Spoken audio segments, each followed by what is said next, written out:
জাতীয় দলে বংশোদ্ভূত ফুটবলারদের উপস্থিতি এখন আর ব্যতিক্রম নয়, বরং নিয়মিত দৃশ্য।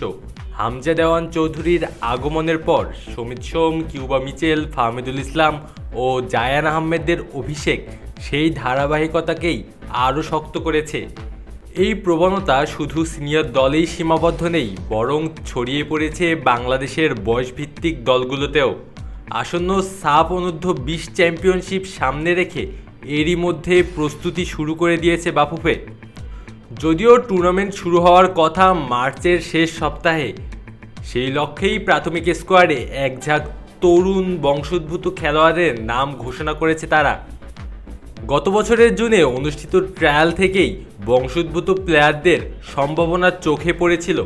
ট্রায়ালে অংশ নিয়েই কয়েকজন খেলোয়াড় পারফরমেন্স দিয়ে আলাদা করে নজর কাড়েন, যাদের মধ্যে উল্লেখযোগ্য নাম বিতোষক চাকমা। তখন থেকেই ধারণা করা হচ্ছিল এবারের সাফ অনূর্ধ্ব-20 চ্যাম্পিয়নশিপের স্কোয়াডে 4 থেকে 5 জন বংশোদ্ভূত ফুটবলার জায়গা পেতে পারেন।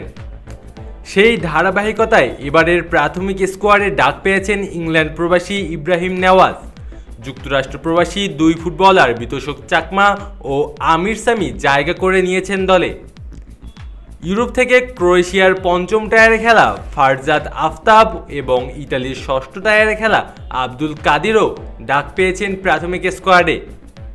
এই দুইজন গত বছরের সাফ অনূর্ধ্ব-20 দলের স্কোয়াডেও ছিলেন, যদিও কাদির ম্যাচের সুযোগ পেলেও ফারজাদ সেবার মাঠে নামার সুযোগ পাননি।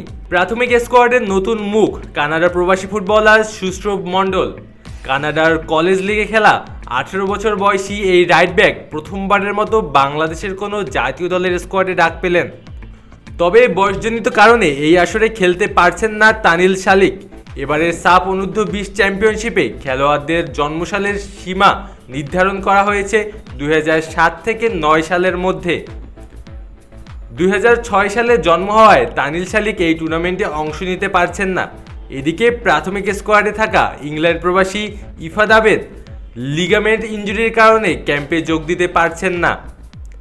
হামজা চৌধুরী ও সমিত সোমদের আগমনের পর থেকেই বাংলাদেশের ফুটবলের আবহে স্পষ্ট পরিবর্তন দেখা যাচ্ছে।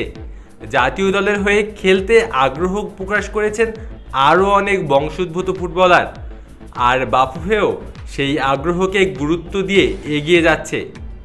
বংশোদ্ভূত ও দেশীয় প্রতিভার সমন্বয় সঠিকভাবে হলে বাংলাদেশের জন্য সেটা হবে সোনায় সোহাগা।